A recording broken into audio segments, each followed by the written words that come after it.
Welcome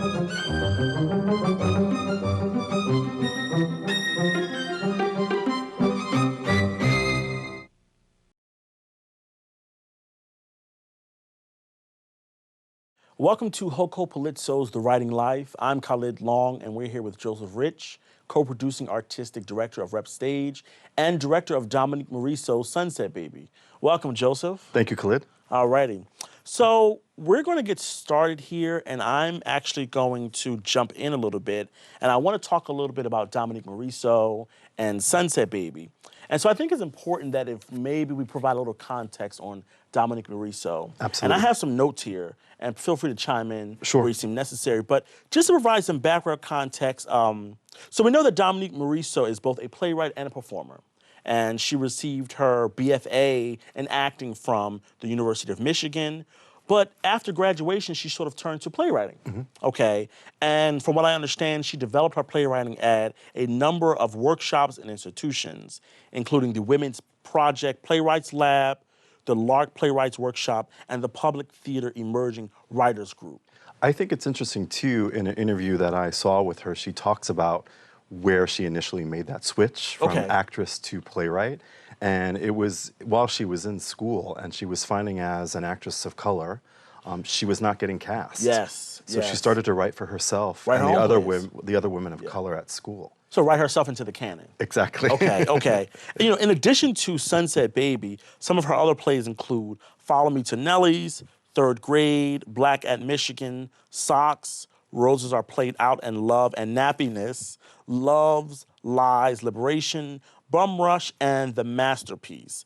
And I know, even from my own self, I was introduced to Dominique Morisseau through her play Detroit 67, which is a part of the Detroit Cycle plays. I think she calls it the Detroit Projects. And one of the other plays in that is the Paradise Blue. And if I'm correct, she just wrapped up the final Skeleton Crew. Skeleton Crew, that's, okay, I couldn't get the title for that one. Right. Skeleton Crew for that trilogy. It's a trilogy, Yes, it's right? a trilogy. Working And on I actually was able to see the final workshop production at the Lark of Skeleton Crew. Okay. Is that going to be produced anytime soon at a theater near us? I believe it's going to premiere in New York this coming fall. Okay. But we're here to talk about Sunset Baby, right? And you just you just finished wrapping up directing Sunset Baby, which is playing now at Rep Stage. Yes. And so I'm going to ask you to talk a little bit about Sunset Baby. Sure. What is it about? What is the story that Dominique Morisseau wanted to tell with Sunset Baby? So Sunset Baby is about a young black woman whose name is Nina. We find out that she's named after Nina Simone. The great singer, The activist. great singer-activist Nina Simone. Yes. Force of life, Nina Simone. Force of nature in her own right. Exactly. Yes. And the play opens with Nina reuniting with her estranged father. Okay. His name is Kenyatta. Okay. And we find out that he is a famous former black revolutionary and political prisoner. Yeah. And as the play goes on, we discover different elements about why they've been estranged over all these years. There's a third character named Damon, who is Nina's boyfriend, and they are involved in a hustle together, so to speak. They are not only drug dealers, but they've got this rap where Nina pretends to be a prostitute, and they rob tricks. So the play goes back and forth between these two men in Nina's life and how these two very different yet similar men are influencing her life, both in the moment and the present and in the past, particularly with her father. Okay. Now you said different yet similar. What do you mean by that?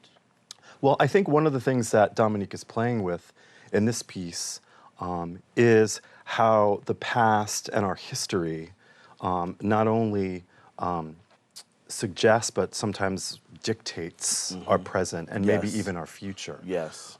And we find out that these two men have similar attributes, even though they're a full generation apart. Yes. You know, when you say generation apart, I know the play very well, obviously. And one of the things that jumps out to me with this play is the generational divide that happens. I think there's a generational divide between Nina and her father, between Damon and Obviously, Kenyatta, the only figure who's sort of representative of the old vanguard Right. there. And so, can you talk a little bit about that generation divide? Sure. I mean, one of the things I was really drawn to thematically in that too was also, does history repeat itself? We find out that Damon has a son, and that could end up possibly being a very similar relationship that we see with Dominique and her father, and his struggle to connect with his son, even though he's no longer involved in a relationship with the child's mother. Okay.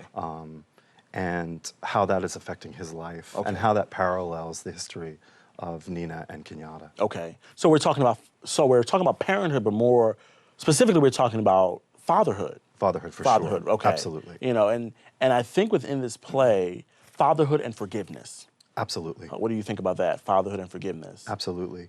I think it's a huge theme in the piece that we learn about very, very early on. And what I think is one of the things I think is so beautiful about the piece is the question that Dominique raises is, what is forgiveness? Yes. And what does it mean to heal a damaged relationship? Yes. I think we've talked about this before. Yeah. I think we live in a world where it's got to be black and white.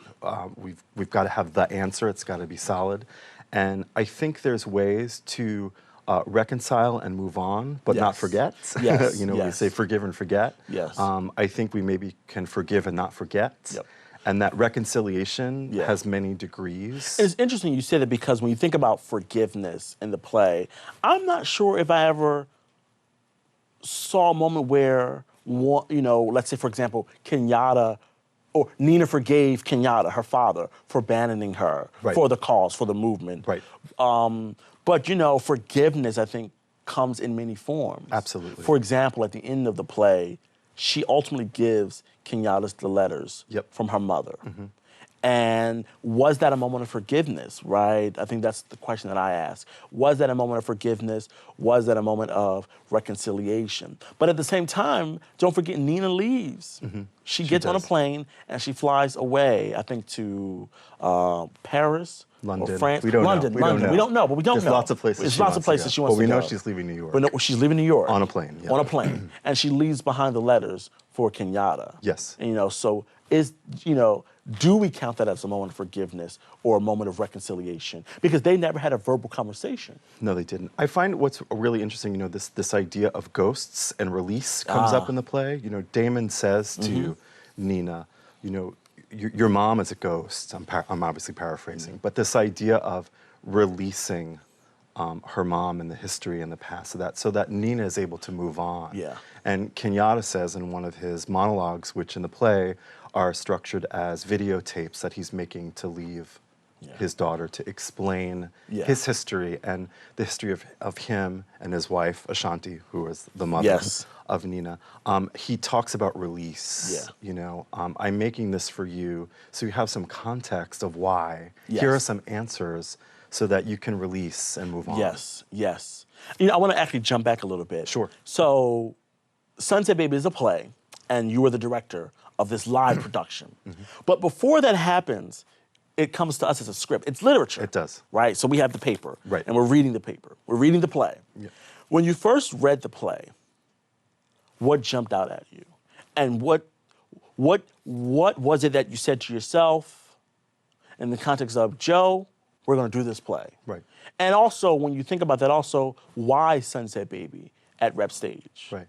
Well, I'd like to start by saying, dramatic literature is so different from all the different types of literature we have. Yes, it is. Yes, it is. It's very different from poetry. It's very different from a novel, short story, it is. right? Because it's words on a page, but it's not meant to be read. It's meant to be performed. Yes. So it's a very interesting form of literature. Yes. And as a director, when reading a play, how do you take those words on the page and transfer them to the stage, not only with your own longings for what that story is, but staying true to what the playwright has intended. Yes.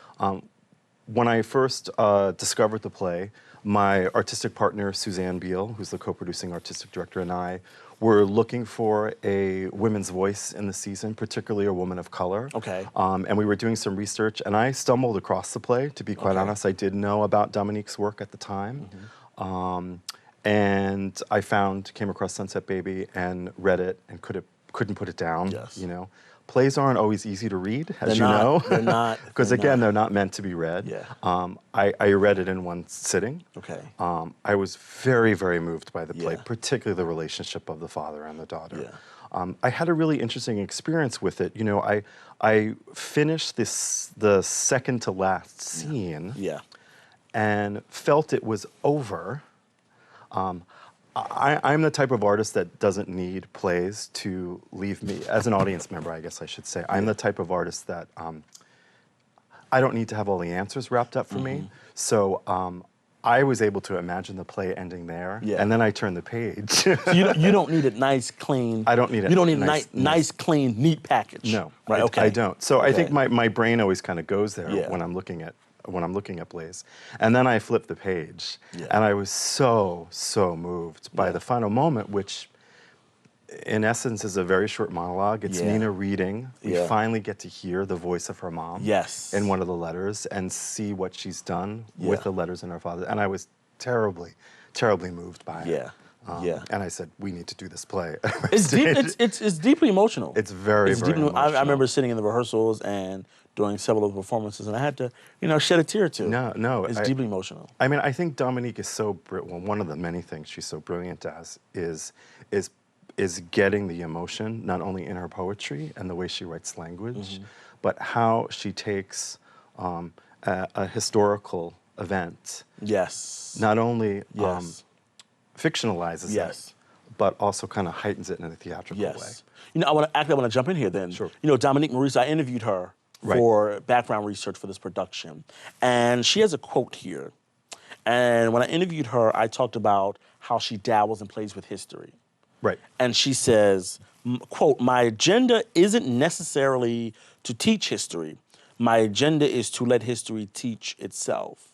And so I wanted to talk a little bit about how history works in this play with Sunset Baby. You talked a little bit earlier about past meeting the present, but how else does history work in Sunset Baby? Right. I mean, we know that Kenyatta is a Black activist and was very, very involved in the Black liberation movement. Yes.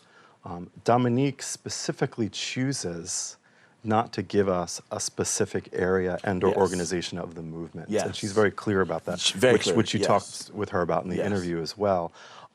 So I, as a director, kind of put the brakes on in what I normally would do research-wise because I didn't want to get my brain caught in a particular movement, particularly the Black Panthers, which is, I think, where most of us go when we hear an organization of the Black liberation movement. But kind of after the fact and looking at something specifically, what she's done to pull out these actual historic moments, but turn the dial on them slightly to fit the context of the play is fascinating to me. You can pinpoint specific historical events from the movement, whether it be Black Panthers or any other part of the movement, that she's taken and tweaked or turned or heightened. I mean, she has those moments where she particularly names certain events and moments within the various Black liberation movements and organizations. And you go, I remember that, or I heard about that, I am familiar with that at the very least. Absolutely. But also she deals with particular folks. One in particular is Nina Simone. She does. Okay, so Nina is named after Nina Simone. Kenyatta talks about that. And he says something to the effect of, you were to be our revolutionary, you were supposed to be our hope, or something Our in change. that. Or a change, exactly. Exactly, and something in that realm. And the play, Dominique Morisseau specifically states and names particular songs by Nina Simone. She does. I think that's very interesting. But at the end of the play, she has a song by Common, the rap artist today, Common, and she plays that song where she names a song where it's commingled a little bit with Nina Simone. Well, he directly samples Misunderstood. Nina's version of Misunderstood. Exactly. Why do you think that? Why do you think she puts that in there? Because again, if we think about production-wise, right? So we're making certain choices as director, as designers, but also we're following what the playwright put into the script. Absolutely. I mean, in regard to that choice of that Common song, I think what she's doing is, again, she's heightened the theatricality of it, that this theme of the old and the new. Yes, And yes, so she's yes. taking the Nina Simone, which is the history, right, which is the activist of that time, yes. and using her artistry for her activism and vice versa. Yes. And then a modern version of Yeah. that, which is Common, who is doing the same thing, Yep. right? His artistry and his Yeah. activism, it's almost inseparable. Yep. And then, I mean, the magic that he's got a song Yeah. that has sampled Nina. Yes.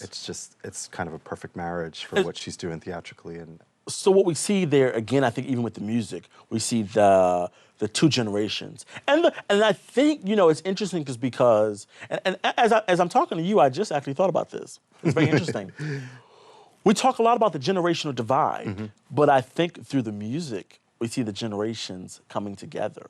absolutely. Perhaps. Hopefully. Right? And I think that's Hopefully. the hope in the piece. Yeah. Which is one of the things that I think is so beautiful about it, is that she doesn't give us the answers. She doesn't.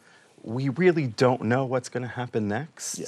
But there's hope at the end of the play. At least for me there is, and I think for a lot of people is, that there's a hope that this conversation between the generations will continue, and that it's going to go somewhere, and that the revolution will continue, because it has to. Yes. The Huffington Post had an article out about Dominique Morisseau, and they aligned her with a number of great American writers, literary figures, and particularly playwrights. I think three of them they named. There was Tennessee Williams, Lorraine Hansberry, who we know. Lorraine Hansberry was the first African-American woman to have a play produced on Broadway with A Raisin in the Sun, which went on to earn several awards and critical acclaim, and the New York Times called it the play that changed American theater forever. And also they named August Wilson. Of course, yeah. They aligned her with August Wilson. And I had an interview with her, and she talks about that. And I asked her, and I said, how do you receive such a compliment? And a responsibility. And a responsibility, right.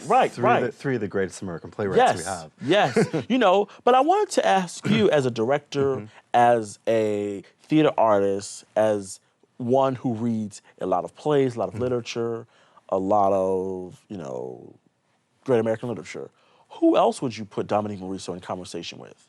Particularly in regards to, I think, with what she's doing with history, with what she's doing with themes of family, fatherhood, past and present. Who else would you put her in conversation with? And not just playwrights. Right. Wow. I mean, Loaded question, I know. No, it is a loaded question. yeah. Okay. What I find interesting about the three playwrights that you mentioned is the elements of each of those playwrights and how they talk. I mean, I think Dominique is a poet. Yes. Which of course speaks to Tennessee Williams, right? Well, it obviously speaks to all three, but the things that stand out for me, the poetry of Williams, the politics and the history that August Wilson is dealing with. And then the strength of the women characters with Lorraine Hansberry. Yes. So there's a definite connection there. I think about some of the other writers I think about is, I thought about Toni Morrison, novelist, not a playwright, written some plays, but not known as a playwright, and also Alice Walker, most known for The Color Purple. And I think about even Gail Jones. Gail Jones is a notable African-American female novelist. And she's sort of in that school with Toni Morrison and Alice Walker. The reason I'm thinking about them as well is because of what they're doing in their works. And if we're talking about literature. They are recuperating, I think, first of all, they're recuperating lost or silenced narratives. I think they are placing women at the center. Absolutely. And I also think they are dealing with history in a very sort of particular way. Almost postmodern-like, right? How do we recuperate history from the past and bring it into the present without simply giving a lecture? The playwright that comes to mind, who's a contemporary of hers, is Robert O'Hara. I love Robert O'Hara. I mean, yes. I think stylistically their plays are quite different, yes. but this idea of dealing with history and yes. putting female figures in the forefront of the play and our relationship to generation, and how does that Yes. shape us and guide us. Yes, I love Robert And O'Hara. oh, I'm a huge fan. Yes, Huge fan of Robert yes. O'Hara. Yeah. And what about Susan Lloyd Parks, another female playwright Again, who deals with stylistically very different. yeah, But but also absolutely. dabbling with history and what it means to Absolutely. recuperate, Absolutely. silence or lost narratives. And I also think it's important to talk about the very fact that Dominique Morisseau is recuperating, history that otherwise may be unknown or continue to be unknown, that we're unfamiliar with. Right. Right. There's August Wilson, but August Wilson does sort of a chronological overview of African American experience, very male focused. Absolutely. It's just an acknowledgement. It is what it is. Very male focused, very male heavy. But Dominique Morisseau is really placing women at the center of this history. Because even when we think about Black liberatory movements, we typically think about men at the forefront. Absolutely. And I think Dominique Morisseau was saying, but wait a minute, women were very much a part of this as well. Absolutely. And another note I thought about in terms of history and what she's dealing with in terms of generation divides is the Black liberation movement and the hip hop generation. She's really putting them in conversation, I think. And not that there's a peaceful ending, but she's putting them in conversation with one another. Right. And she's talked in some interviews too about how she's felt like the hip hop movement has really changed. Yes. And Yes. And what it started, what its roots were, and where it Yeah. came from, and Yeah. what it was doing politically and Yeah. in forms of activism at first, and where it is now. Yeah. And kind of checking that. Yes. She talks about that in my interview. In the interview I did with her, she says that, if I'm correct, that the hip hop generation has the fight and the anger and the bitterness or something of that effect as did the Black liberation movement, but they do not have the community aspect. She says that the hip hop community does not have the community. The hip hop generation does not have the community aspect as did the Black liberation movement, Right. and perhaps they're not as socially aware or socially conscious. Which I'm not sure if I agree or disagree with that statement. Right. But I do understand the nuance of that. And too, I think it speaks to gender as well. Just as we automatically assume. I think was sharing with you. I recently saw the new Black Panther documentary, and I was surprised how little I knew about the women in the movement and Yes. how important Yes. and involved they were. Yes. And I think it's similar in the hip hop industry. We know so much more. Seemingly know so much more about the male artists than we do about the female artists. Yes. And what is that conversation about? Yes, exactly. We have a few minutes left, and so I want to take it to this final question, Sure. and I want to ask, as a director, how do you approach a literary text and make it into a live production for an audience? I think the challenge as a director is that you need to allow your imagination and your aesthetic to fly. Yes. So that there's your vision in the piece, while at the same time being true to the playwright's voice and what he or she in this particular situation, what's the story they're trying to tell. Yeah. And I think, starting with the story that's on the page and what you believe as a director is the playwright's story, how Yeah. are you going to foster that? Yeah. How are you going to support that? And what clues and keys can you give your audience to move that story forward? Whether it's from the beginning, choice in casting, Yeah. to costume, to a set piece, to a prop, to a moment. There's a beautiful moment in the play where Kenyatta brings old photographs to Nina and shows her this photo of her as a child on the beach watching a sunset. Yes. And we've heard Nina say over and over again, I want to see a sunset. I've never seen a sunset. It's Yeah. a huge moment for her to Yes. discover that not only has she already experienced that, but she experienced it with her father. Yes. And we really played around with that moment and the nuances. Does she touch the photograph ever? Yeah. Is it so difficult that she can't? Which is how we've gone with Yes. it. How she turns away from it. When does she come back to Yeah. it? How she connects with her father over this photograph Yes. of the sunset. Yep. And those are things I think about as a director. How do I support the playwright's vision and storytelling? But that also speaks to my imagination and my vision for the play. Yes. So, You and I could talk about this all day. We can. We can about talk this about all anything day all long, day. But unfortunately, Especially theater. we're actually running out of time, and so I want to wrap things up a little bit, and I want to thank you for joining us. Thank you for having and me. I want to thank you as well for joining us today on this edition of Hulko Palizzo's The Writing Life. Thank you.